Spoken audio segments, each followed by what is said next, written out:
Hello, my name is Kate Zimmerman, and I'm a Principal Deep Learning Architect at Amazon Web Services. In today's session, we'll be discussing one of AWS's AutoML services called Amazon SageMaker Autopilot. Launched at re:Invent in 2019, Autopilot automatically trains and tunes the best machine learning models for classification or regression using your data, while allowing you to maintain full visibility and control of the machine learning lifecycle. What we'll be covering today is a high-level overview of Autopilot, discussing the motivation and philosophy behind the product. We'll then dive into the features of Autopilot. I'll show you a demo of Autopilot in action. And then we'll end with a couple of stories about how customers are actually using Autopilot today in their actual environments. So let's go ahead and get started. The mission of Autopilot is to empower customers to use machine learning without requiring deep machine learning expertise. So according to QuantHub, there are 3 times more job postings than job searches for data scientists, and data science is the second most in-demand tech role today. The first being cybersecurity engineers, of course. But the reality is that scaling data science expertise in a company takes a lot of time and can be pretty expensive, which is why we built Autopilot, so that all customers can easily create the best production models regardless of how extensive or experienced their data science team may be. So at a very high level, Autopilot works like this. With SageMaker Autopilot, you provide a tabular data set and select the target column to predict. This could be something like a number, so a house price could be an example here, which would be called regression, or it could be a category, so spam, not spam, which would be called classification. SageMaker Autopilot will automatically explore different solutions to find the best model for your data, and then you can directly deploy that model into your production environment with just one click.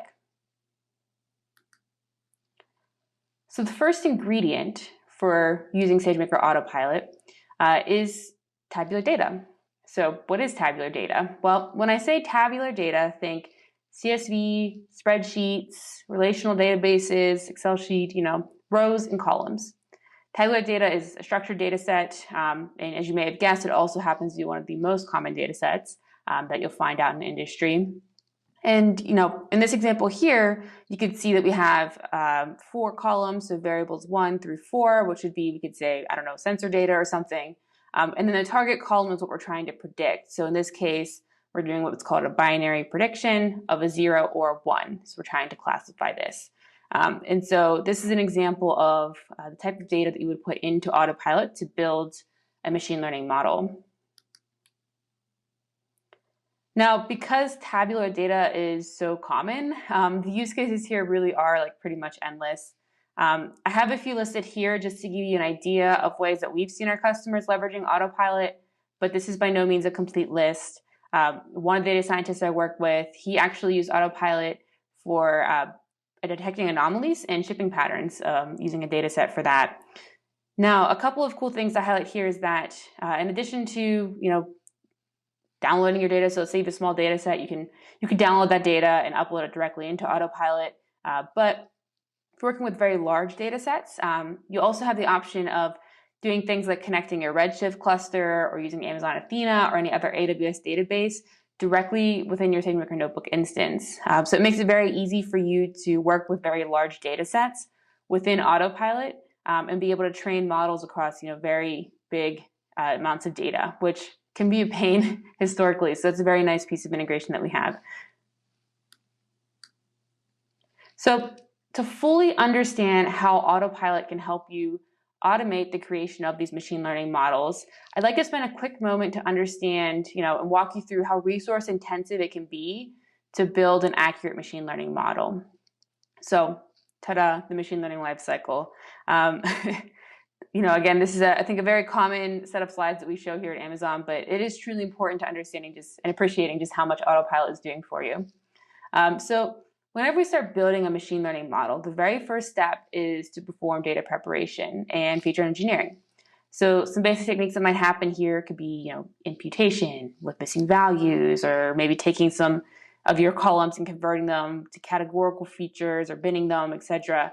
And typically this process is going to be done by a data scientist on your team who has some familiarity with the data set, hopefully, And it's usually pretty manual, right? So they're going to take a guess of what features they think will be good predictors for model training, but there's no way to really know which features will perform best, or at least it's very rare that you know that at the outset. So typically what you have to do is take your best guess, train the model, and then go back and revise your guesses there and iterate to find the right features that you need to be able to build an accurate model. So, as I mentioned, the next step, of course, no surprise, is then training. So you prep the data, you do some feature engineering, you train the model's garbage, you go back, you do some more feature engineering, you change some of the way you're prepping your data, you train the model, maybe it's a little better, maybe it's worse, I don't know. But then you typically iterate here back and forth. It can be worse sometimes. I've had many of times where I've done feature engineering, I train it, my model's okay, I go back and change my features and my model's worse. It happens a lot. It's super iterative. Like I said, this is a lot of the guesswork, but also a lot of learning about the new data sets. Once you get a model that's halfway decent, you move into model tuning. So here's where you're turning knobs, pulling levers, adjusting different hyperparameters to be able to fine tune that model to get as much performance out of it as you possibly can. So again, this process is also quite iterative. You take a best guess of which hyperparameter is going to be the best, and then you give it a try. If they're not the best, you try again. So you iterate here a fair bit as well. And again, these are all typically done quite manually by a data scientist before finally getting to the point where you can deploy the model into production.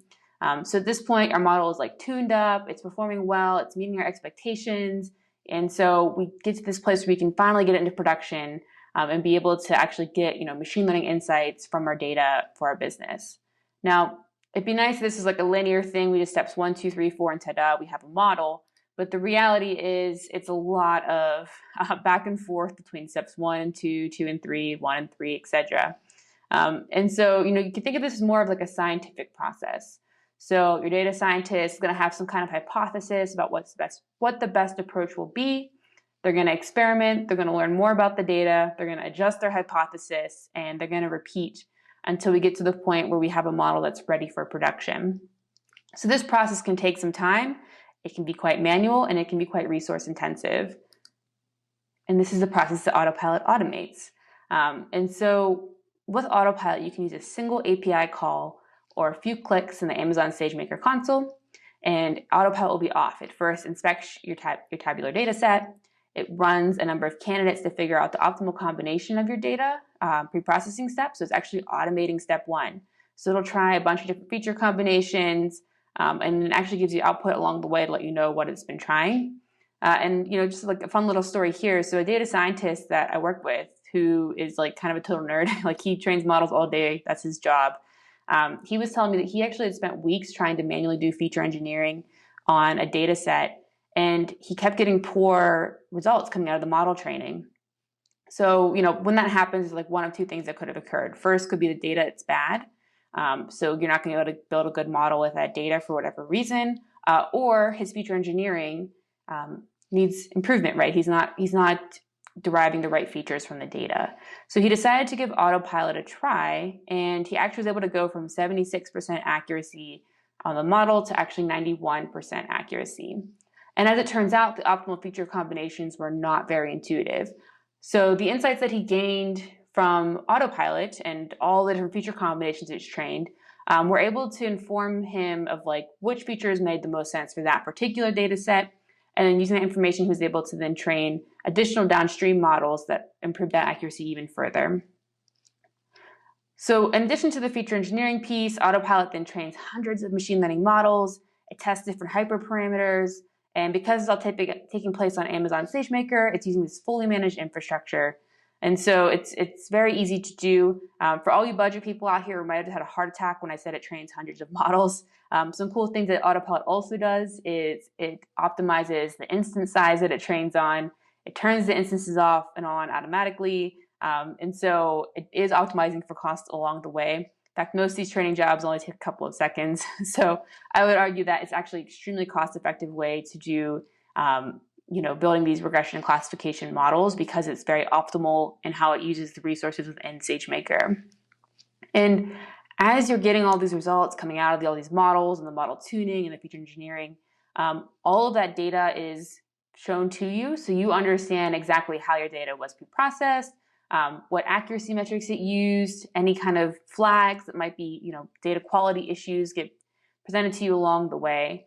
And I'm going to show you guys this a little bit later, but that full transparency thing I think is very unique to Autopilot and a very powerful feature that it has to offer. So I know I've mentioned most of these, but I really want to kind of foot stomp the core features of Autopilot. The first one being that it's very easy to get started with. So you just need input data in the tabular data format, and Autopilot is going to do all that automatic data cleaning and pre-processing and feature engineering work for you. It then does automatic model creation through algorithm selection. So it actually is going to try a bunch of different algorithms. So it'll try things like linear regression, binary classification, and multi-class classification. It also does automatic hyperparameter optimization too. And if you have a really big data set that requires distributed training, it's going to stand up distributed training for you. It's going to automate the selection of the instance and the cluster size and all of that to optimize for cost during your training jobs. And of course, you get full visibility and control throughout. So you know exactly what feature combinations it tried, which ones worked, which ones didn't, what metrics it used to determine what was good and what was bad. And you also get a leaderboard of the models that you trained. So hundreds of models, you don't want to go through that by hand to figure out which one was the best. So you get a nice recommendation, leaderboard that tells you these are the ones that were the best performers, which you can then leverage for further optimizations and model training if you need to. And because Autopilot is built on top of Amazon SageMaker, you have ability to manage and control access to the permissions for the models, the data, and all the other resources. So Autopilot saves your model artifacts into a user-provided S3 bucket. This allows for easy configuration of authentication, authorization of all the artifacts that are produced by an Autopilot job. In addition, administrators can easily and comprehensively control access and permissions to all the resources in SageMaker, including your saved models, your endpoints, batch transform jobs, with IAM users, roles, and policies. So you can really control who can access what, who can spin up what resources, what data they can access. And this is all going to be built on top of the existing SageMaker infrastructure. And kind of the last thing I want to highlight here is that Autopilot also is enabled for compliance with multiple standards, including SOC, PCI, FedRAMP, HIPAA, and others. Now, I feel like I've said quite a few times now that it's really transparent. It's great. It's really transparent. It's probably one of my favorite features. So I just want to show you real quick here, and I'm going to show you again the demo because it's my favorite feature, is that when I say fully transparent, you actually get a notebook, like an EDA notebook out of Autopilot after you do your job. So you kick off the Autopilot job. It tells you, hey, here's the models that are great, and here's an EDA notebook for you. I'll show you exactly what features I've tried, and it's going to be like hundreds of feature combinations.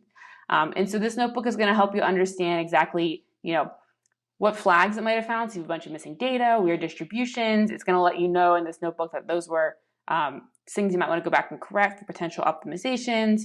And it's also going to, show you exactly what it tried, different feature combinations and such. So it's a really, I think, powerful thing to have this notebook. It's all executable code too, so you can take that and run it elsewhere. In addition to the EDA notebook, which, by the way, I forgot to mention, exploratory data analysis, if you aren't familiar with the acronym, EDA.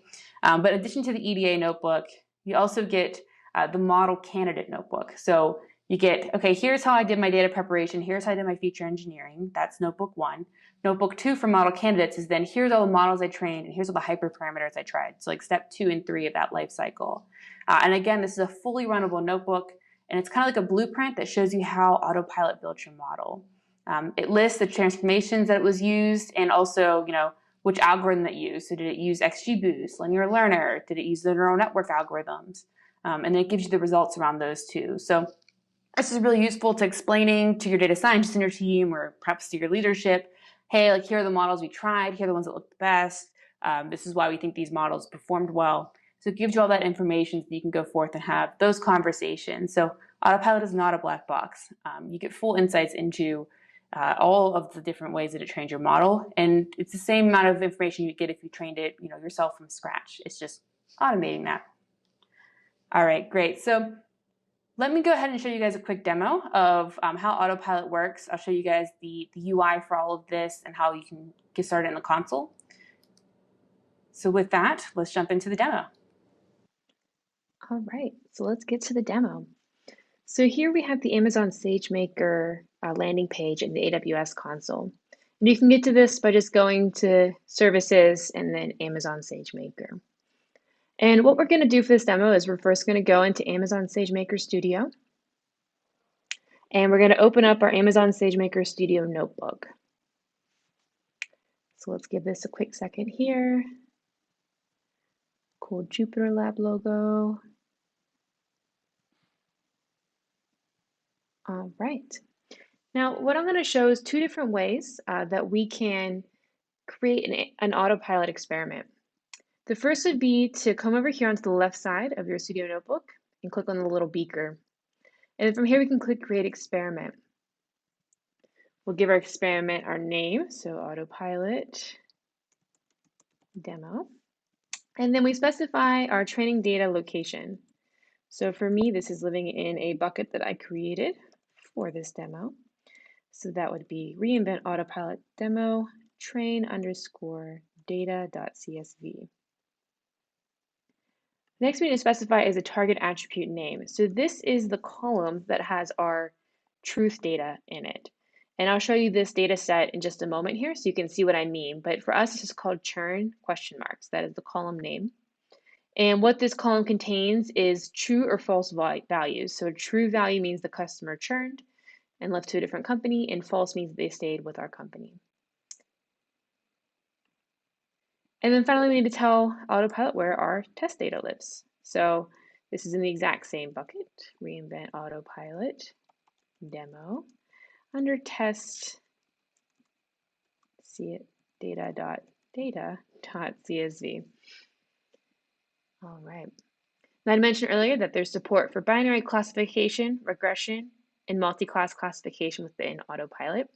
If you know what problem type you have, you're welcome to select the specific class of algorithm you'd like to try, but otherwise you can always leave this as auto, and Autopilot will figure out which class fits your data.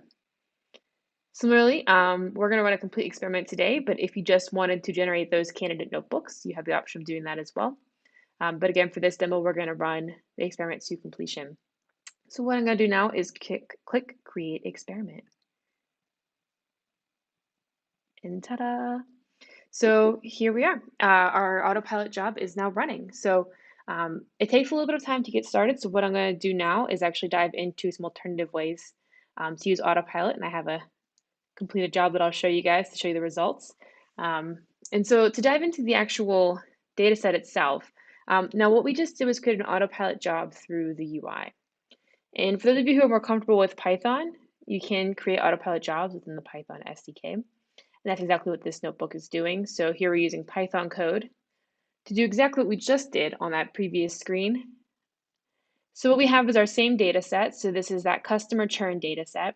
But here we can actually see it in a little more depth. So let me move this over so we can see it a little better. So we have 21 columns in our data set. So we have the actual information about each customer and their utilization in their accounts. So we can see like what state they're from. We can see that they have voicemail plans, what time of day and for how long do they make calls. Have they had interactions with our customer service? How frequently? And then we have our final column. This is that churn question mark. This is our target attribute, which is going to be true or false, where true indicates that the customer has churned, so they are no longer with our company, and false means that customer has stayed with our company. So this is the value we're trying to predict. So our goal of our algorithm is to say, given all these attributes about a customer account, do we think this customer has a high probability of churning and moving on to a different company? And if so, perhaps we can then go take some actions to target them, maybe give them some coupons or follow up with them via email and just kind of, hopefully prevent that from happening. But that's what our model is going to try to predict. That's what that target attribute column is this churn column here. And as I had said, this notebook is doing the exact same thing that I did in the console, just using Python code instead. So here we have our input data config. So our data source, our training data, is going to be that train underscore data.csv. Our target attribute name is churn, and then we also have our output data path. So this is, again, very much the same configuration of what I did in the UI. UI. We're just using Python. And then we can create an autopilot job using the SageMaker SDK. And in the notebook, we can see what's happening as well. So here we have the analyzing data, feature engineering. So this is the same output that we see in this much slicker looking UI, but it is the same information being displayed back. So it does do the same thing. You can do it in Python or through the UI. Now, as I mentioned earlier before we start into this demo, you get two notebooks that come out of an autopilot experiment. The first is this data exploration notebook, and I totally cheated and I pre-ran this experiment for you guys so that we could see the results immediately. And so this is actually the data exploration notebook for that customer churn data set. And what's cool about this is that it has these suggested action items. So it recommends things that you can do throughout your data set to help prepare it and better improve your model performance. So first, it shows us that our data has loaded in correctly. As you see, this table looks very similar to one I showed you before. That's a good thing. That means that we properly passed our data to our training algorithms. And then we can see some other things it does. So here it says we found 0 out of the 21 columns that contain missing values. If there were a lot of missing values, that could skew our model performance. And if there were, it gives you some recommendations of ways that you can improve that. Similarly, it has counts as for categorical features. So we can see, for example, churn, there are 2 unique entries. That makes sense. We have true and false. So we can make that a binary. 0 could be false and 1 could be true. And so this is the kind of things that we get captured in that data exploration notebook. So if you're new to machine learning, as you could imagine, this would be very useful to have. If you're not so sure about what types of feature engineering techniques you need to be applying to your model, you could run an autopilot job and then go through this notebook and understand what changes you might be able to make that could improve the model performance. And so it gives you some nice recommendations to get started from. Similarly, we have the autopilot candidate notebook. So this is going to give us some more detailed information on the models that were actually built. So there's that feature engineering piece, and then there's actual model training that happens within autopilot. So here we can see that the data set has 2 classes. So autopilot automatically determined that this is going to be a binary classification problem, right? Binary 0 or 1. And then it gives you an idea of, it tells you exactly what to try to maximize. So maximize the F1 quality metric. So again, this text is telling you the strategy that autopilot used to train your models. And as you go through it, then walks you down through each approach that it used to include the feature engineering techniques, the types of algorithms that it applied. And it's actually executable code, which is really nice. You can reuse some of this code. And so here we can see we used a DPP0XGBoost. That was the first experiment that it ran. And it tells you that it used the data transformation strategy first transforms numeric features using the robust imputer. And then categorical features were encoded using the threshold 1 hot encoder, text features using the multi-column TF-IDF vectorizer. And if those are just big words and you don't know what I said, don't sweat it. That's the whole point, right? Is that it did these different pre-processing techniques to improve model performance. And if we go and click on any one of these, so if we look on the robust imputer, we can actually see the source code that it used to do that. So when we talk about full transparency, this is exactly what I'm referring to, is that we understand not only the models that were selected, but also techniques that were applied to do feature engineering to those models. And it also flags potential areas in the model where performance might be getting impact due to the data not being perfectly cleansed or having some kind of errors within it. And so this is great, again, for understanding how the model is making its selections and performing. If you needed to do additional work beyond the models that Autopilot generates, this gives you a really good understanding of what feature engineering techniques perform better than others. And also, you know, if you get the model coming out and it's looking great, you have confidence that, you know, if you ever needed to go back and understand why the model did perform a certain way, that data is there. But if you don't need it, then you don't need it, right? So it's good to have and not need versus the other way around. And so this is how Autopilot works. This gives you an idea of the outputs of Autopilot. And I just want to quickly call out, and I'll show you guys, sorry. I got ahead of myself there. I want to show you guys real quick here what this would be like without Autopilot. So this is that exact same data set.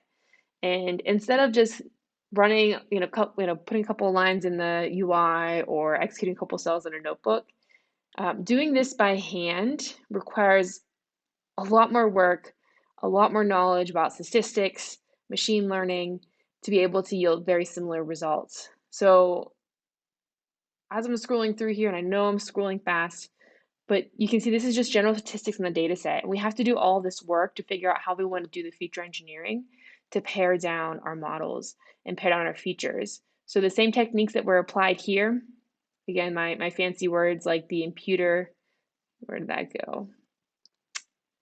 Geez, so much. Okay.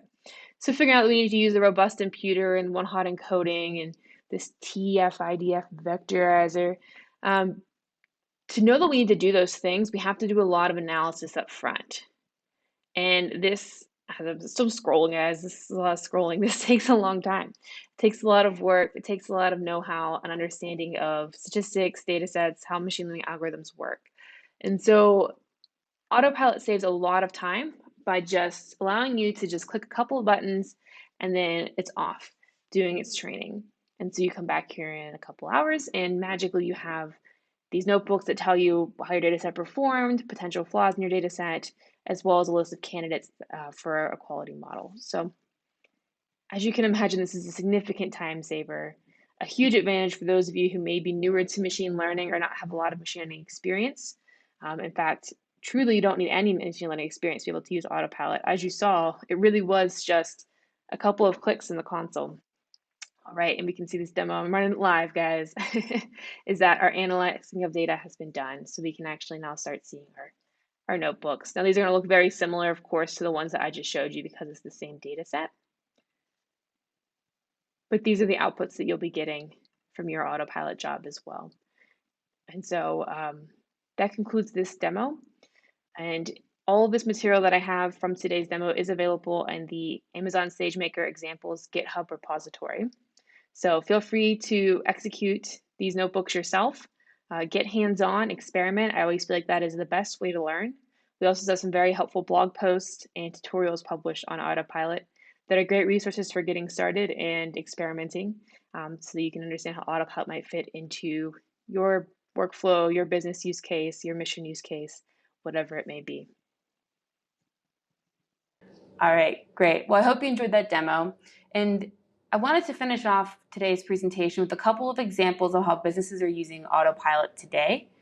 The first one is Freddy's. So Freddy's frozen custard and steak burgers. They actually wanted to use machine learning to optimize their menus and better incentivize guests at different locations around the country. So what they did is they used the Domo Data Science Suite, which is powered by Amazon SageMaker Autopilot. So within the Domo Data Science tool, you'll find an AutoML option underneath the hood that's actually being powered by Autopilot. And they were able to build machine learning models that can make predictions based on the menus and the price changes.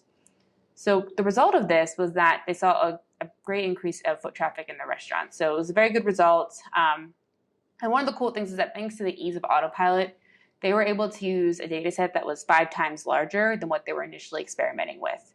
And that's because Autopilot automates all of that data exploration stuff, that data prep. It's much easier to sort through large data sets and be able to train these large models with just one click. And this model was able to also yield more accurate predictions, right? When you have more data, you typically get more accurate predictions. And this actually accelerated their time to market by 2x. The next customer I want to highlight is Skullcandy, who manufactures headphones. And so another customer that's out here leveraging Autopilot, whenever COVID hit, many people transitioned from working to home, working in the office, working at home, and Skullcandy experienced a large surge in order volume, which started to overload their system, and it actually led to a spike in customer service interactions. So by leveraging the Sisense platform, which again also has SageMaker Autopilot built in, they were able to quickly build machine learning models that help them better understand the relationships between customer satisfaction, contact channel, product, and contact reasons. And this has helped them more easily identify key topics or products that improve their customer satisfaction. So you joined the AWS Summit to learn, and you can keep learning, keep this learning going after the summit with resources from AWS training and certification. We offer over 65 courses available free and on demand, as well as virtual instructor-led training. AWS experts will help you or your team apply machine learning to your business, unlocking new insights and value. Just a quick plug, we also have a lot of great material out there on AutoML and Autopilot if you are interested in getting hands-on and learning more about this service. So with that, I thank you for your time today. Thank you for attending this session. I hope you learned something new, and I do ask that you please complete the session survey at the end. That feedback is very helpful for me to improve and give better presentations in the future. So again, I thank you for your time.